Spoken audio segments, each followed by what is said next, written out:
எப்பவுமே டியூஸ்டே ஆனாலே ஈவினிங் இந்த மாதிரி சாமி கும்பிட்டு அடுத்த வேலை பார்த்தா தான் கொஞ்சம் மன நிறைவாக இருக்குது. ஸோ ஈவினிங் போல் சாமியெல்லாம் கும்பிட்டு முடிச்சுட்டு டின்னர் ரெடி பண்ண ஸ்டார்ட் பண்ணியாச்சு. இன்றைக்கி தோசை, கார சட்னி இதுதான் பிளான் பண்ணியிருந்தேன். அம்மா வந்து கூட கொஞ்சம் உருளைக்கிழங்கு குருமா பண்ணுறேன் அப்படிங்கிற மாதிரி சொல்லியிருந்தாங்க. அம்மா குருமா ரெடி பண்ணுறதுக்குள்ளே நம்ம மாவெல்லாம் கலக்கி வச்சிடலாம் அப்படின்னு சொல்லிட்டு நான் மாவெல்லாம் கலக்கி வச்சுட்டு இருந்தேன். அம்மாவும் குருமா ரெடி பண்ண ஸ்டார்ட் பண்ணிட்டாங்க. எப்பவுமே சப்பாத்தி பூரிக்கு தான் வந்து இந்த மாதிரி உருளைக்கிழங்கு குருமா வச்சு சாப்பிட்டு பார்த்துருப்பீங்க. ஆனால் எங்கள் வீட்டில் தான் கொஞ்சம் டிஃப்ரெண்ட்டாக தோசைக்கெல்லாம் இந்த உருளைக்கிழங்கு குருமா வச்சு சாப்பிடுவோம். டேஸ்ட் வந்து ரொம்ப சூப்பராக இருக்கும்.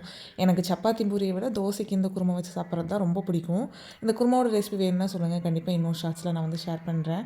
அவங்க குருமா வச்சு முடிச்சதுக்கப்புறம் நானும் கார சட்னி செய்ய ஸ்டார்ட் பண்ணிட்டேன். கார சட்னி பெருசாலாம் ரொம்ப கஷ்டப்பட வேண்டியது இல்லைங்க. ஒரு 4 இன்க்ரீடியன்ட் தான். கொஞ்சம் சின்ன வெங்காயம், வரமிளகா, கொஞ்சம் பூண்டு, ஒரு தக்காளி, அப்புறம் உப்பு இதெல்லாம் போட்டு அரைச்சிட்டு தாளிப்பு கொடுத்தீங்கன்னா அவ்வளோதான், சூப்பரான கார சட்னி வந்து ரெடி ஆயிரும். நானும் தோசை மாவு வந்து நல்லா வரும்ன்ட்டு தான் ஃபஸ்ட்டு ஊற்றுனேன். ஆனால் ஏதோ ஃபஸ்ட்டு தோசை வந்து நல்லா வரல. அதுக்கப்புறம் ஊற்றின தோசை எல்லாமே நல்லா வந்தது.